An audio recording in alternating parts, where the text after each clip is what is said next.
欢迎收看蕊家的菜，今天和大家分享我最爱吃的鲜肉大汤圆。咬一口下去，满满的肉汁，比甜汤圆好吃太多了。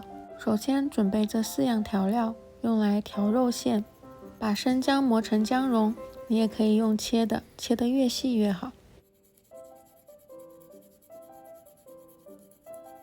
最后一点磨的时候要小心，不要弄伤手指，挤出姜汁就行了。再将1.5克的酱油、1.5克的鸡粉和3克的盐充分混合在一起。这个调味的比例是对应1磅的猪脚肉，相当于450克猪脚肉。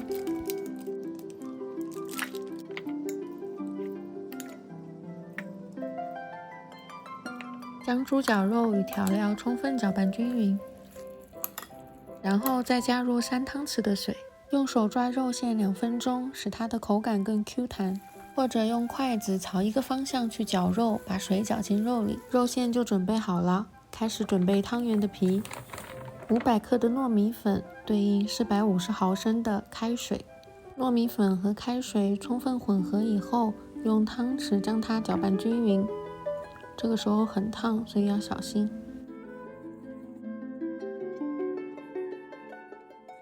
搅拌到像这样一团一团的，用手去感受一下它的温度，如果手可以接受这个温度的话，就可以开始揉面了。我大约揉了4到5分钟，面团就成型了。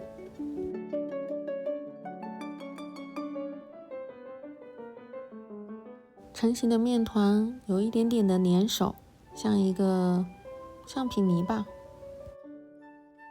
面团和内馅都准备好了，可以开始包汤圆了。就一坨50克的面团，我用秤量了一下，确保每一个面团都是一样的重量，体积大概是一个乒乓球的大小。取一个小面团揉成一个球，然后再把它捏成一个饼。这个饼需要中间厚，周围薄，其实和包包子有一点像。将肉馅填到饼皮上，大概7、8分满，你也可以少放一点，如果怕包不住的话。用一些方法把这个口封起来，我用的是包包子的方法，如果你有更好的方法也可以告诉我。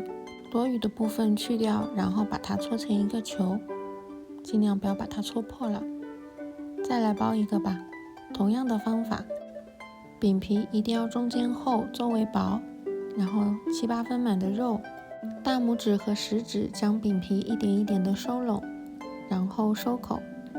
多余一点的饼皮也可以把它按下去，不一定非要把它揪下来。用2个手掌心将汤圆放在手掌心窝里，揉成一个球。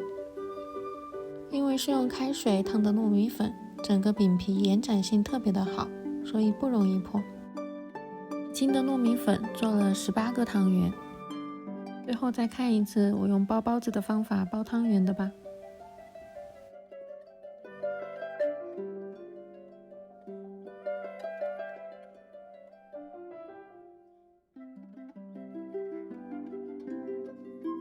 包的过程中可以将一锅开水先烧起来，水烧开后下汤圆，一个一个的下，尽量不要让汤圆沾底了，可以用一个捞勺轻轻的拨动一下。盖上盖子煮汤圆，大概2分钟的时候汤圆都会浮起来，不过它还没有熟，这个时候可以调到中小火，再煮10分钟。咕嘟咕嘟咕嘟咕嘟10分钟以后，汤圆就好了，每一个都白白胖胖的，好诱人啊！这个时候可以放一些你喜欢的绿叶青菜在里面。我烫了一把香菜，有一天我突然对香菜黑转粉了，从此对它爱不释口。哎呀，好像酱油给多了。吃之前打开一个汤圆给大家看看。好久没吃鲜肉汤圆了，鲜肉汤圆还是要亲手做才最好吃。好啦，今天的视频就到这里 ，Goodbye， 再见，我去吃汤圆喽。